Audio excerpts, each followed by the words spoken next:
여러분, 새해 여러분의 새 꿈이 무엇입니까? 자면서 꾸는 꿈 말고 깨어서 꾸는 꿈, 그 새 꿈이 무엇입니까? 여러분, 새해의 새 소원이 무엇입니까? 여러분이 새해의 새 꿈을 이루시기 위해서는 어떤 태도로 어떻게 살아가셔야 하겠습니까? 우리가 꿈이라고 할 때 보통은 체감 필요의 꿈을 말하고 있습니다. 체감 필요라고 하는 것은 그냥 본인이 실제로 물질적으로 신체적으로 느끼는 필요를 말하죠. 우선 변종까지 등장해서 확산되고 있는 코로나 바이러스로부터 안전한 삶을 살기를 원하시는 꿈, 소원이 여러분 있지 않습니까? 건강과 학업과 취업과 결혼과 생업과 직장과 사회 형통, 이런 꿈이 있지 않습니까? 이거 체감 필요의 꿈입니다. 근데 이 체감 필요의 꿈이 성도들에게 이루어지시려면 실질 필요의 꿈에 바탕을 둬야 합니다. 실질 필요라는 것은 우리가 잘 느끼지는 못하지만 가장 우리에게 필요한 핵심적인 필요성이고 그것과 관련된 꿈을 말합니다. 바울사도는 오늘 본문 1장 20절에서 살든지 죽든지 내 몸에서 그리스도가 존귀하게 되기를 원한다는 꿈을 표현하고 있습니다. 이런 실질 필요의 꿈, 이것이 우리의 체감 필요의 꿈과 어떤 관련을 가지고 우리의 체감 필요의 꿈을 이루는데 바탕이 될 수 있겠습니까? 우리가 흔히 꿈을 꾼다라고 얘기하는데, 꿈을 꾸기만 하면 이루어지지 않습니다. 꿈은 이루어야 이루어지는 것입니다. 여러분이 꿈이 있다고 할 때는 반드시 그것이 계획으로 나타나야 되고, 계획이 있다고 하면 그것을 이루겠다는 각오가 있어야 되고, 또 그것을 이루겠다는 각오와 함께 추진하는 노력이 필요합니다. 꿈은 꿀 때 이루어지는 것이 아니고 노력할 때 이루어지는 것입니다. 성 프란시스는 아주 중요한 말을 했습니다. 필요한 것을 행하는 데서부터 출발하십시오. 새 꿈을 이루기 위해서 우선 필요한 것, 당장 필요한 것부터 행하는 일을 시작하십시오. 그리고 가능한 것을 행하십시오. 그렇게 하다 보면 어느 순간에 불가능한 것을 이루고 있는 자기 자신을 발견하게 될 것입니다 라고 했습니다. 우리가 새해 새 꿈을 예수 그리스도 안에서 이루기 위해서는 필요한 것부터 시작해서 가능한 것을 행하고, 그렇게 하는 동안에 불가능한 것을 행하고 있는 자신을 발견하게 되는 과정으로 꿈을 이루게 되는 것입니다. 우리가 이런 새해의 새 꿈을 이루기 위해서 본문에서 배우고 적용할 수 있는 교훈이 무엇이겠습니까? 여러분, 본문 빌립보서 1장 18절부터 우리가 한 10절 정도를 읽었는데, 사실 그 앞에 있는 것과 쭉 연결해서 보면 우리가 꿈을 이루기 위해서 어떻게 해야 하느냐 하는 것을 발견할 수가 있습니다. 꿈을 이루기 위해서는 기초부터 바로잡아야 됩니다. 여러분, 건물을 지을 때도 토대가 없거나 토대가 약하면 아무리 건물을 지어도 그 건물은 결국 허물어지고 말지요. 우리 새해의 새 꿈을 이루기 위해서는 이 새해 새 꿈의 토대를 든든하게 올바르게 잡는 것이 필요합니다. 그러면 그 새해 새 꿈의 토대가 무엇이겠습니까? 그것은 하나님과의 관계, 인간과의 관계입니다. 여러분, 한번 생각해 보십시오. 여러분, 가정에서 부부 생활을 하실 때에 부부 간에 서로 믿지 못해서 신뢰가 깨어지면 꿈이 이루어질까요? 부부 간에 서로 믿지 못해서 신뢰가 없어서 믿지 못하게 되면 일할 마음이 없어요. 일을 한다 할지라도 그 일이 제대로 풀리지 않아요. 그렇기 때문에 새해 새 꿈이 이루어진다는 것은 있을 수가 없는 거예요. 부부 간에도 새로운 일을 꿈을 꾸면서 이루어가려고 하면 신뢰의 관계가 있어야 돼요. 올바른 관계가 정립되어야 되고 그것이 꾸준하게 발전이 되어야 합니다. 우리가 꿈을 이루기 위해서는 하나님과의 관계를 바로 수립을 하고 하나님과의 관계를 발전시켜 나가야 됩니다. 여러분이 이 빌립보서 1장을 보시면 예수 그리스도의 종 바울이라는 것으로 시작되는 것을 발견하게 될 거예요. 바울 사도는 자신을 그리스도 예수의 종이라고 했어요. 여기 그리스도라고 하는 것은 여러분이 잘 아시는 대로 기름 부음을 받은 자라는 뜻입니다. 과거에 구약의 선지자, 제사장, 왕을 기름 부어서 세우지 않았습니까? 예수님이 그리스도라는 것은 예수님께서 천국의 선지자로서 하나님께서 기름 부어 세우셨다는 뜻이에요. 예수는 천국의 선지자로서 100% 정확한 천국의 진리를 늘 선포하셨어요. 예수님은 천국의 제사장으로서 천국 국민들이 완성된 천국에 입성할 때까지 완벽하게 붙잡아 주시고 도와주시고 기도해 주시고 함께 해 주시는 분이십니다. 예수께서는 천국의 왕으로서 오늘 우리에게 일어나고 있는 새해에 일어나고 날 모든 일들을 전부 합력해서 복의 연금술을 사용하셔서 모든 것이 그 과정과 결과에 있어서 선을 이루게 하시는 그런 방식으로 우리를 다스리시는 우리의 왕이십니다. 예수님께서는 이렇게 천국의 선지자, 제사장, 왕으로서 우리의 삶 전체에 개입하셔서 우리의 삶에서 천국을 향해서 한 걸음 한 걸음 전진해 갈 수 있도록 도와주시고 계시는데, 바울 사도는 자신이 그리스도 예수의 종이라는 고백을 했습니다. 이것은 바울 사도에게 있어서는 의식의 혁명이었어요. 바울 사도는 과거에 예수는 천국의 역적이라고 생각했어요. 예수는 이단의 괴수라고 생각했어요. 예수 추종하는 사람들을 체포해서 처벌하기 위해서 외국 수도까지 가고 있었어요. 다메섹을 향해서 가고 있던 바울 사도, 그런 바울 사도가 태양보다 더 밝은 예수를 만나고 그 예수가 그리스도라는 것을 깨닫게 된 것입니다. 바울 사도는 예수를 천국의 역적이라고 생각했는데 만나고 보니까 천국 왕, 천국의 대왕이십니다. 예수를 이단의 괴수라고 생각했는데 만나고 보니까 예수는 천국 정통의 정통이었습니다. 예수 추종자들을 죽이려고 몸부림을 쳤는데 예수를 위해서 자신의 목숨과 인생을 내놓을 정도로 그렇게 예수를 섬기는 사람으로 놀라운 변화가 일어나는 것입니다. 이것이 의식의 혁명이었습니다. 그래서 자신을 소개할 때 예수 그리스도라고도 하지 아니하고 그리스도를 제일 앞에 세우면서 그리스도 예수의 종이라고 하면서 예수 그리스도를 섬기는 자로 하나님과 올바른 관계를 맺게 된 것입니다. 우리가 하나님과의 관계는 예수 그리스도를 통해서만 맺을 수 있습니다. 예수 그리스도를 통해서 바울 사도가 하나님과의 관계를 바로 맺고 나니까, 예수가 천국의 대왕이시라는 것을 바로 깨닫고 나니까 그의 인생이 완전히 변해버렸어요. 하나님의 축복을 전하는 축복의 통로로 변했습니다. 하나님의 진리를 전하는 진리의 통로로 변했습니다. 하나님의 백성들을 성장하고 성숙하게 만드는 복음을 전하는 이런 통로로 변하게 되었습니다. 그렇게 하면서 하나님을 섬기게 된 것입니다. 하나님과의 관계가 바로 맺어지면 우리의 인생의 기초가 든든해지는 것입니다.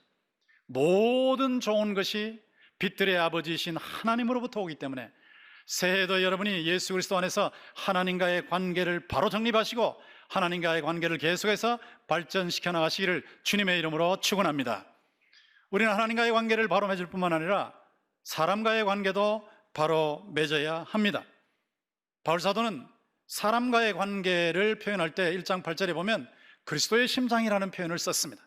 그리스도의 심장으로 너희 무리를 얼마나 사모하는지 하나님께서 내 증인이시다는 그런 선언과 고백을 했습니다. 여기 심장이라는 단어는 헬라어 원어로 보면 스플랑크나로 되어 있습니다. 이 스플랑크나라는 단어는 헬라어로 보면은 intestines, 그러니까 내장들이에요. 내장들. 우리의 오장육부의 내장 전체를 헬라어로 스플랑크나라고 합니다.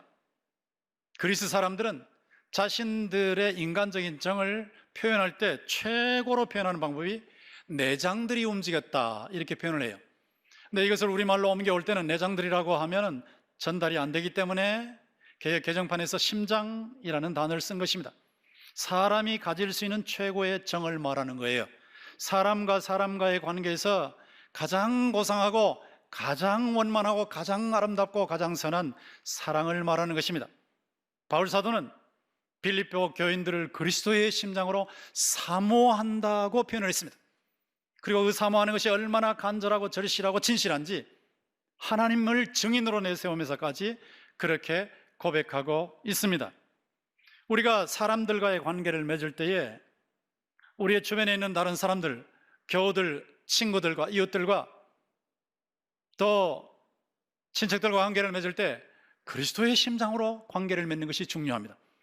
우리가 그리스도의 심장으로 관계를 맺으면 그 관계가 가장 깊은 관계입니다. 예수 그리스도께서는 사람이 친구를 위하여 자기 목숨을 버리면 이에서 더 큰 사랑이 없다고 말씀을 하시는데, 예수께서는 우리를 위해서 자기 목숨을 내놓으셨어요.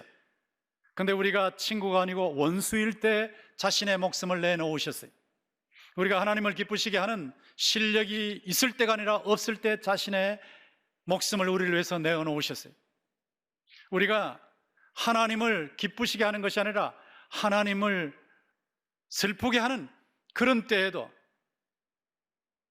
예수께서 우리를 위해서 자신의 목숨을 내어놓으셨어요.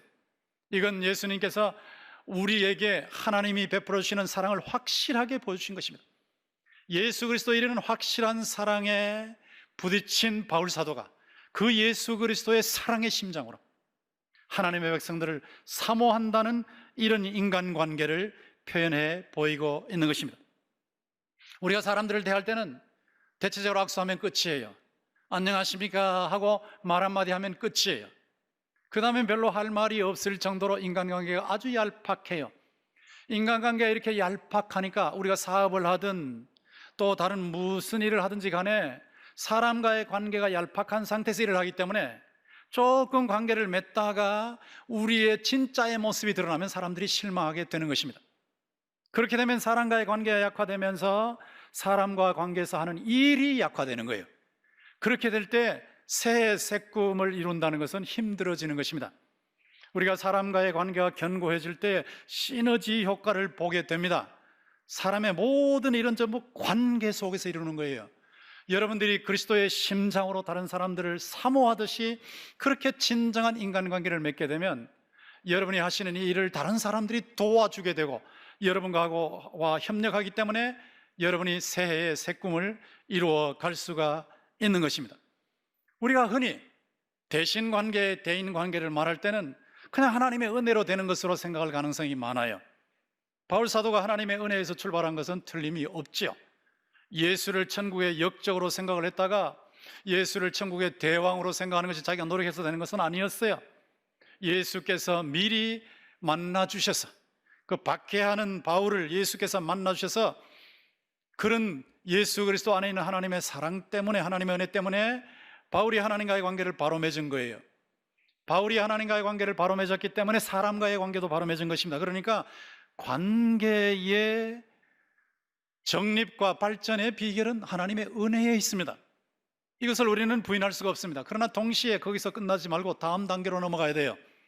우리가 관계의 출발이, 또 관계의 진행이 하나님의 은혜에 있는 것은 사실이지만, 그러나 관계가 발전하는데 인간의 정과 공이 있다는 것을 부인하면 안 돼요. 인간의 정이라는 것은 가까이 할수록 드는 거예요. 인간의 공이라는 것은 애를 쓰면 쓸수록 그것이 쌓아지는 겁니다.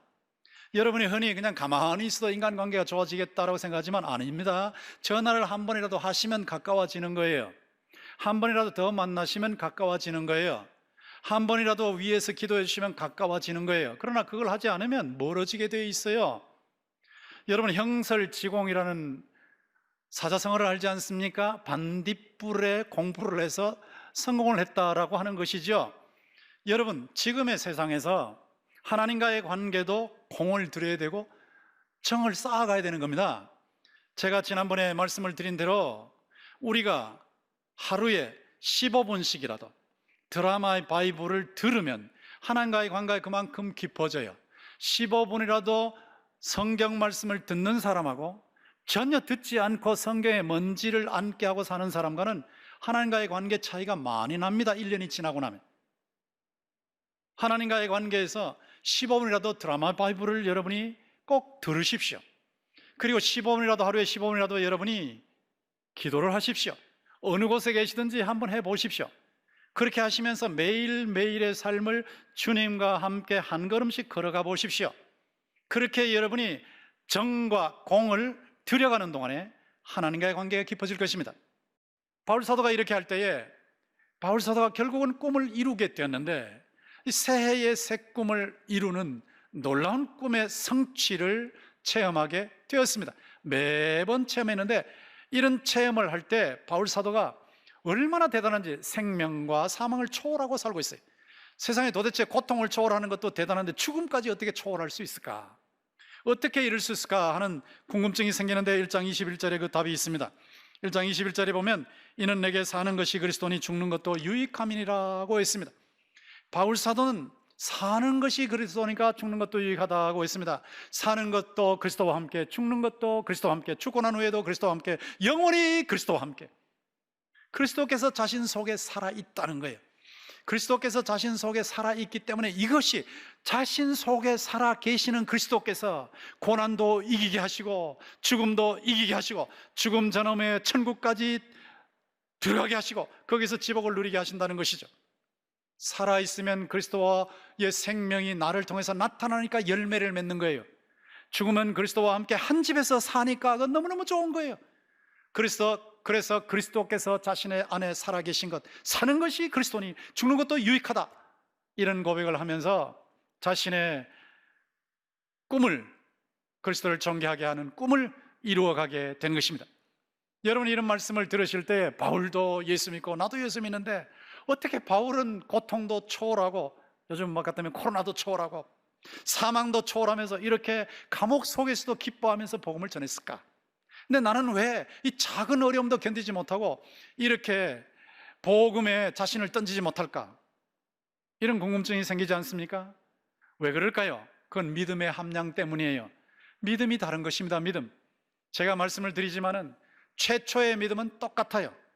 예수를 나를 위해서 죽으시고 나를 위해서 부활하신 나의 구주로 영접하는 최초의 믿음은 똑같아요. 모든 사람이 똑같아요. 그러나 그 이후의 믿음은 천지 차이가 나요. 사람마다 천지 차이가 나요. 한 믿음의 함량의 차이가 엄청나게 많은 것입니다. 바울 사도는 믿음이 큰 사람이에요. 많이 커진 사람이에요. 믿음이 성장한 사람이기 때문에 그래서 고통을 초월하게 됐고 심지어 죽음까지도 초월하면서 사는 것이 그리스도니 죽는 것도 유익하다고 하면서 복음을 증거해서 감옥에서도 복음이 확장되는 놀라운 열매를 맺게 된 것입니다. 바울 사도가 이렇게 살다가 보니까 바울에게서 고백이 나오는 것이 내게 능력 주신 자 안에서 내가 모든 것을 할 수 있다는 고백이 나오는 거예요. 이런 고백이 그냥 나오는 게 아닙니다. 이건 말로는 할 수 있지만 실제 자기의 체험이 되기는 쉽지 않아요. 내게 능력 주시는 그리스도 안에서 내가 모든 환경을 감당할 수 있습니다 하는 이 고백은 믿음이 성장했기 때문에 가능한 거예요. 이것만 있는 것이 아니라 4장 19절 고백까지도 나오죠. 4장 19절에 무엇입니까? 나의 하나님이 그리스도 예수 안에서 영광 가운데 그 풍성한 대로 너희 모든 쓸 것을 채우시리라. 모든 쓸 것, 새해 새 꿈을 이루는 과정에서 그리스도를 존귀하게 하고자 하는 이 실질적인 꿈을 앞세우면서 새 꿈을 이루어가는 과정 속에서 모든 필요한 것을 채워주시기 때문에, 그래서 우리가 새해의 새 꿈을 이룰 수 있게 되는 것입니다. 여러분, 제가 이렇게 말씀을 드리면 공중에 뜬 말이라고 느낄 수 있을지 모르겠습니다만은 우리 집사님의 예를 들면 금방 실감이 날 것입니다. 한번 들어보십시오. 지난번 자녀가 장교 3차 체력 검정과 면접을 앞두고 골절 수술 후 목사님의 기도를 받고 매일 아침 저녁 마음을 다해 기도하며 재활하여 마침내 최종 합격을 하였습니다. 여러분의 우여곡절, 아픈 다리로 달리기에 합격하면 악력 테스트에 불합격하고 신체 검사에 재검 후 합격하는 등 끝에 한 번이 아니라 여러 번의 고난을 거치게 하여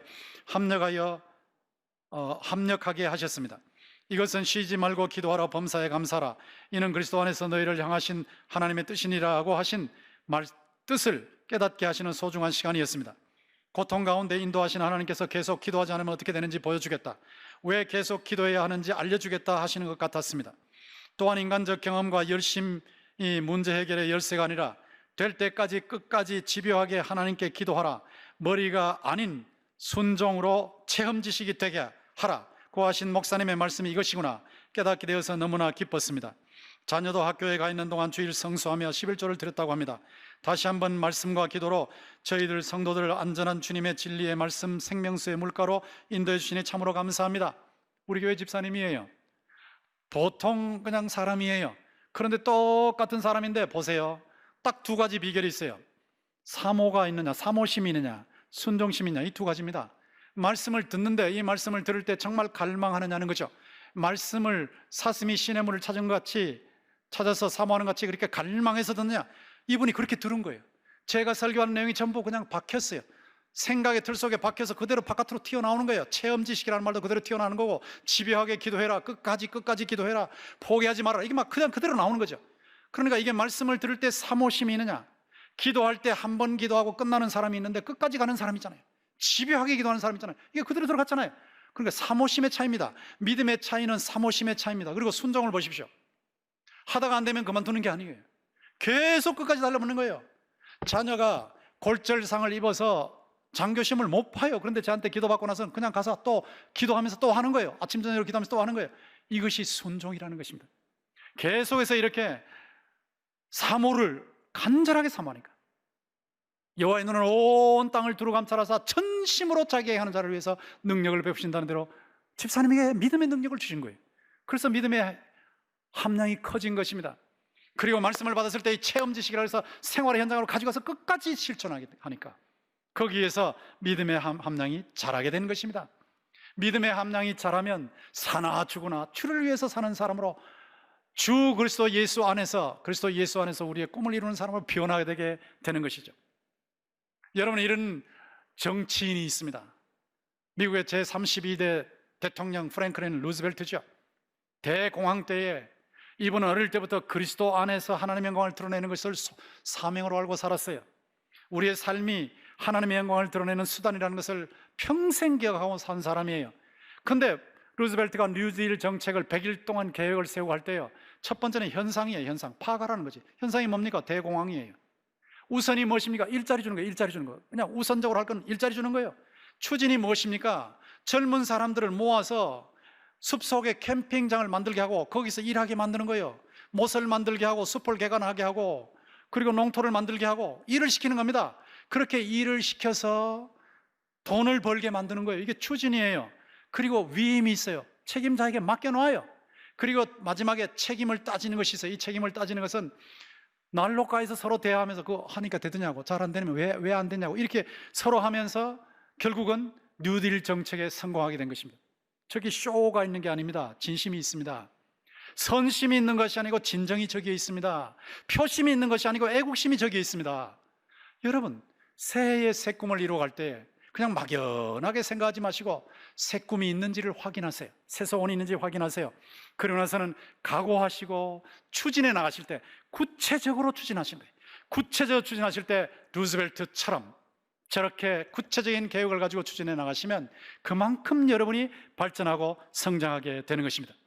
새해의 새 꿈을 꾸실 때 그리스도 예수를 존귀하게 하는 그리스도 만세를 최우선에 두십시오.